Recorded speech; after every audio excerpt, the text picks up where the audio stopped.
When I left on my trip, I wasn't fully sure what to expect. And in a way, that was kind of the fun part, the uncertainty of adventure. I didn't know what I would do or what I would see, but I knew I would have some stories to tell. But I didn't expect this trip to change me, and it did.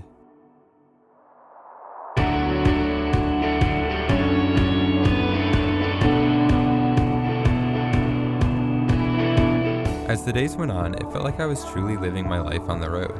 Each day I would wake up somewhere new, and each night I would go to sleep somewhere different. And kind of just going from campground to campground. I'm in Idaho still. We are in Washington now, the Pacific coast. I'm gonna go walk to the ocean, because I finally made it. And after weeks on the road, I eventually reached the point where I couldn't drive any further west.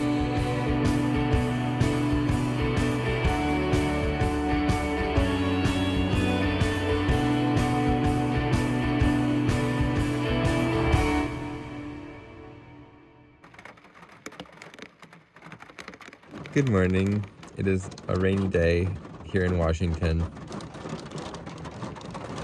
But it's really peaceful, actually. I really am a fan of the rain. I've just kind of been laying in bed all morning and hanging out. Not too eventful. So I'm going to be starting my drive back now, I guess. Pretty crazy to think about. But I've been on the road a while now. I think it's been 18 days. Like today will be the 18th day on the road, which is wild, but it's also pretty wild that it only took me 18 days to get all the way to the ocean. And after those 18 days driving as far as I could away from home, I began making my way back.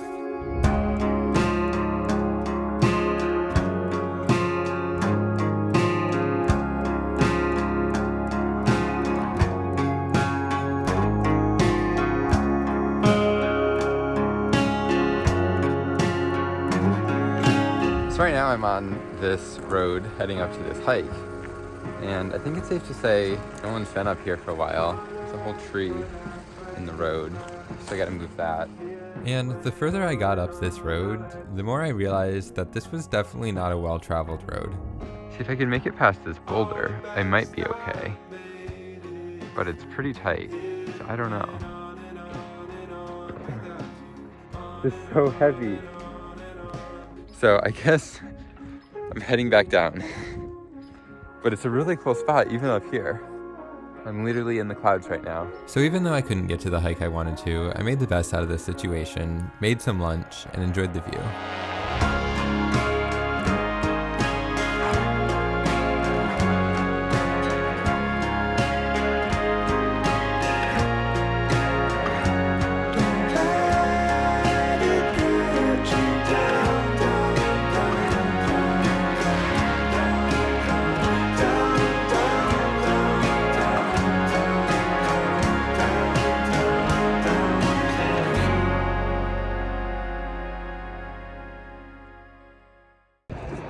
So I was driving and I have a flat tire. Right now I am at a gas station and they don't even have any air. And this is the only gas station. I am in the middle of nowhere. I don't really know what to do because I have a spare tire, but I have to take the entire bed out in order to get the spare tire out. But it was at this point when I realized I really didn't have any other options.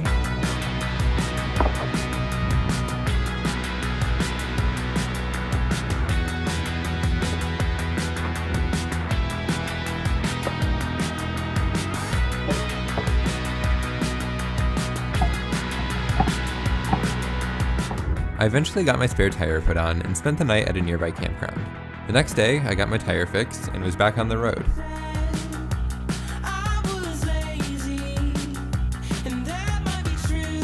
So I'm currently out here at the Bonneville Salt Flats, and they're super cool. It just goes on for what seems like forever.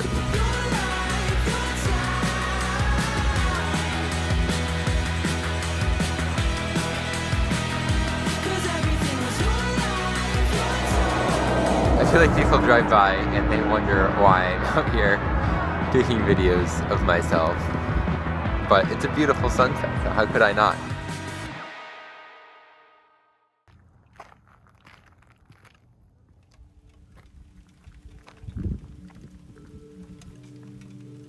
So right now I am at Canyonlands National Park, and it's a really cool park. It's got all sorts of canyons, appropriately named, but it's been super fun. I'm kind of beginning my drive back home now. I've been on the road for, I think, 3 weeks now, which is very crazy. I almost feel like I'm like going fast too, which is the crazy part. There's just so much to see. And I definitely saw a lot over these few weeks, even on the rest of the way back home.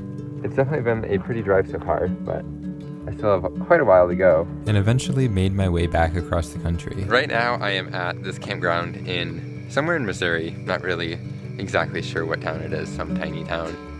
But there's someone here, super cool. Right now it is the last day on the road. I have driven today all the way from Colorado, and it was definitely a very long drive. I think I drove today for like 13 or 14 hours. So it's definitely been a long day on the road. But it's crazy to think that this is the last day. It has been such a fun trip. It's been so enlightening. I've learned so much about myself. I've learned so much about this country.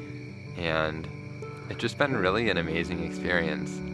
There's something about traveling alone that is just so freeing. Like, you can do whatever you want, whenever you want. And I think that's like the most obvious thing about traveling alone, but I don't know, it's just been really nice, and it's been a lot less lonely than I thought it would be. Still just like comfortable being by myself. And I've always kind of been like that. I've always kind of been comfortable being by myself. But this has definitely been one of the coolest things I've ever done in my life, and I'm very, very grateful that I've had this opportunity in life in order to do this. It's like I don't have any commitments right now. I graduated from college back in May. I don't have a full-time job, and I'm just out here living right now. When I started this trip, I was so anxious about it. I was very, very worried about, I don't know, nothing in particular really. I was just overall very anxious. And I feel like in a way this trip has healed me from that.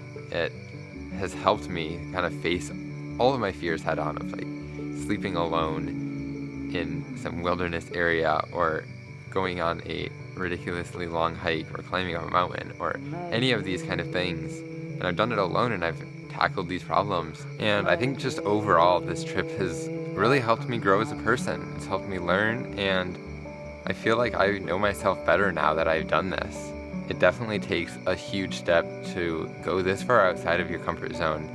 And for me, it really was challenging, and it was hard at times, for sure, but it was also so worth it. And I am just so grateful that it's something I did, and it's something I went out of my comfort zone, and I did it. Who am I, darling, to you? Who am I to tell you stories of mine? Who am I come along. I think back to me when I was a kid, and I just wonder what he would think about how much I've changed. And I think about me in the future, hoping I'll be proud of what I've accomplished. But for me now, I've learned to be friends with myself. It's so easy to be so hard on yourself sometimes, but being alone on a journey like this makes you take a step back and admire what you're truly capable of. And I gotta say, I'm pretty proud of myself.